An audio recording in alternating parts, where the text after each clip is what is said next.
Thank you, Darren. First of all, a big hi to all my friends at World Billiards.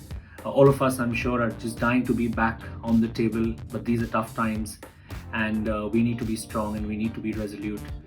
As far as we are concerned over here, well, it's a complete lockdown in the country, absolutely no one on the roads.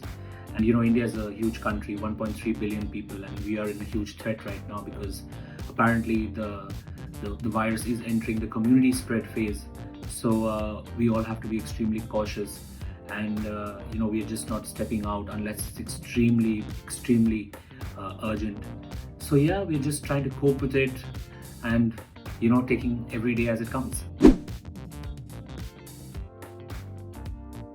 Well, I have been in competitive sport for almost 20 years now, and for the longest time I've felt that the biggest challenge is to deal with heartbreaks and losses. But I think not playing completely, I think, is a far bigger battle. And we really live in tough times right now, and the human race is fighting a very tough battle. But we are going to be out of this very soon, and once we are out of it, we are going to be raring to go and more determined and definitely more steadfast than ever before. Well, how I got into billiards, or how I got interested in billiards, is quite a miraculous story. I was merely 6 years old when my father won the World Billiards title in Bangalore. And when he came back to the city, he was given an absolute hero's welcome. There was a motorcade taking him back from the airport to our house. And there were hundreds and hundreds of people on the road behind his car. And, it was, for a 6-year-old, it was just a massive deal. And at that time, it completely captivated my imagination. Although I did not really fully understand what my father had done, but I think at that time, that 6-year-old boy had probably thought in his mind that he too someday is going to grow up and emulate his father. And I think that's where the saga started.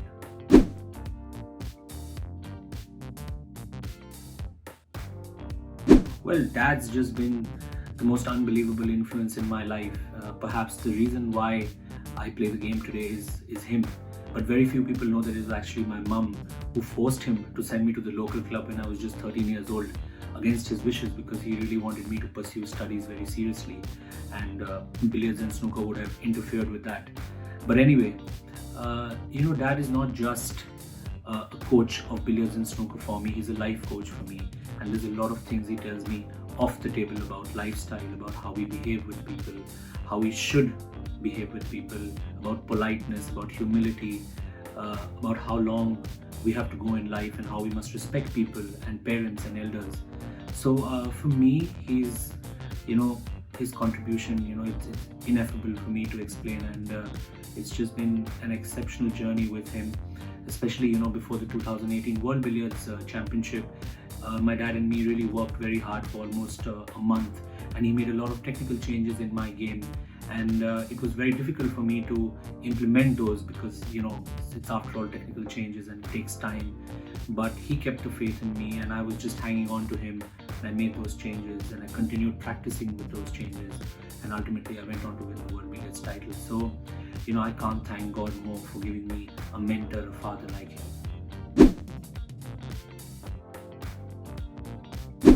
Well, when I made my first century break, I think within the first 10 months of me picking up a cue and going to practice in the local club.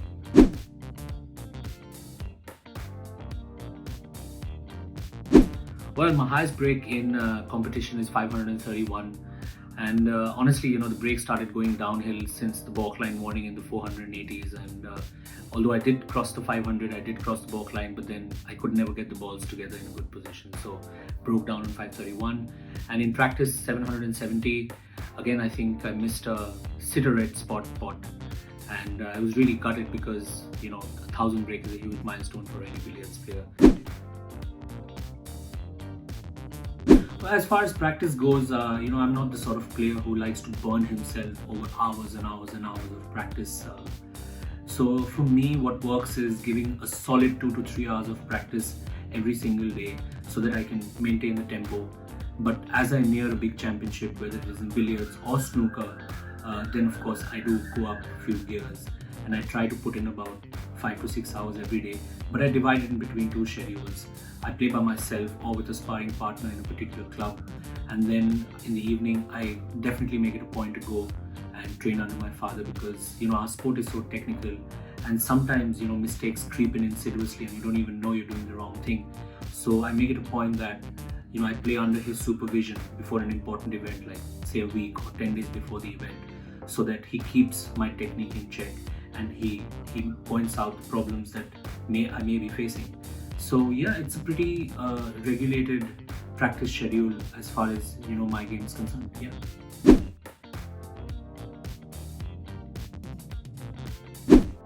The 2018 World Billiards Champion, someone still has to pinch me to believe that sometimes, and for the longest time after winning the world title, it was just a blur to me. That's how emotionally overwhelmed I was. But I remember distinctly that in the final again I was down by 200 points against Peter Gilchrist, and I told myself, not again, playing catch up. And all the time I was playing catch up with David Cozier the day before in the semis, and again in the finals being 200 points down.